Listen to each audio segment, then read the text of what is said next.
नमस्कार मु डॉक्टर ज्योत्स्ना महापात्र। मोर कवितार शीर्षक धन्य से नारी।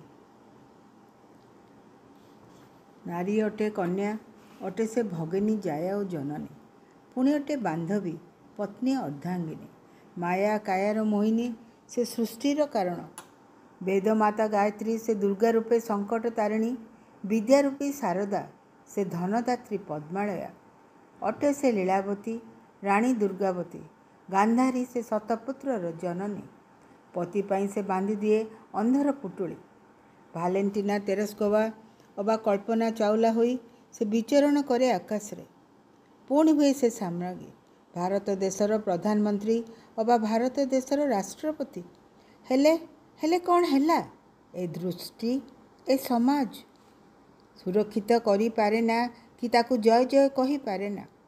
यौतुक अत्याचार बलात्कार और बधू निर्यातनार चित्कार रे व्याकुलतार प्रतिध्वनित हुए वायुमंडल, प्रदूषण और कर्दमाक्त हुए वातावरण, मन हुए तार खंड विखंड, तेबे भी से दिए नहीं पछघुंचा, जेते अनुताप कले मध्य केवल टिके स्नेह ममता पाई माता रूपे अबा कन्या रूपे बंची चले पुणी दुनिया रे एई मोह टिकक पाई। धन्य से नारी धन्य धन्य, धन्य से नारी धन्य धन्य। नमस्कार।